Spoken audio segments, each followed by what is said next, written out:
Have you ever felt like you're running on a treadmill? Chasing some idea of freedom that always seems just out of reach? Well, today we're going to dive into a pretty powerful thought. What if the freedom we're all looking for isn't out there in the world, but actually right here, inside our own heads? Okay, let's get into it.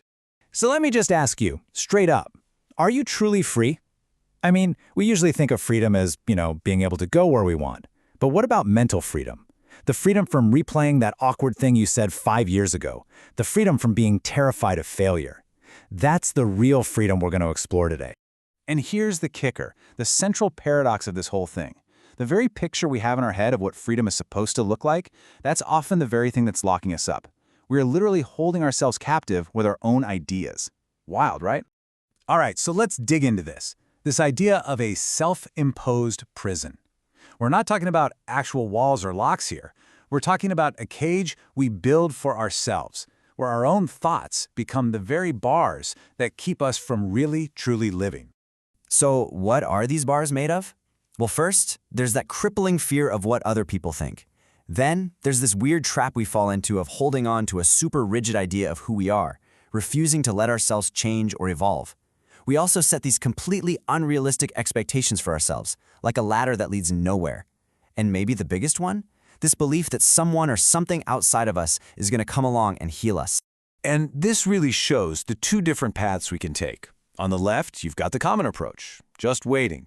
Waiting for that new job, that perfect partner, that one big event to come and fix everything. But on the right, that's where the real power is.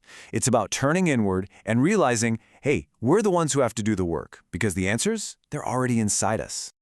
Man, this quote really hits home. If you don't go within, you go without. And it's not just that you're going without the answers. You're going without yourself. You become disconnected from the real you, the one who actually experiences life. You get lost in your head instead of actually living. So, okay, if the prison is something we build ourselves, that must mean the key is inside too. And this is the big turning point. It's not about searching for some new, magical key out there. It's about realizing you've had it in your pocket this whole time. This is it. This is the big aha moment. That feeling of being powerless, it's just a feeling. It's not the truth. The reality is, you've always had a say in what you think and what you feel, even when it really, really doesn't seem like it. That control has always been yours. But what does control actually mean here? It's not about trying to control other people or what happens in the world. No, it's much more subtle and way more powerful. It's the ability to choose where you put your focus. It's about learning to see which thoughts are actually helping you and which ones are just useless noise. Okay, so we get the problem, and we know the key is inside us. But how do we actually use it? Let's get practical. This next part breaks it down into 3 real steps we can take to start unlocking our minds. Here's the roadmap. First, we got to let go of our rigid expectations for how things should be. Second, practice being grateful for yourself right now, not when you finally get that thing you want. And third, and this is a big one, learn to embrace the journey itself. Find the happiness in the process, not just at the finish line. And this quote just nails why chasing outcomes is such a trap. It's an endless cycle. You hit one goal, you get that little burst of happiness, and then what? What's next? You immediately have to find another carrot to chase. Your happiness is always somewhere in the future, never right here, right now. Does that sound familiar at all? So what's the alternative? It's actually super simple, but profound. Be happy on the path. What if happiness wasn't the destination at all? What if it was just the way you travel? If you learn to find joy in the journey, then your happiness can never really leave you because you're always on the journey. This is such a freeing thought. Remember one of those prison bars was holding on to a static idea of who we are? Well, the truth is, you're not a statue. You're not some fixed, finished thing. You're more like a river, constantly flowing, constantly changing. And giving yourself permission to just flow with that, that's a huge part of being free.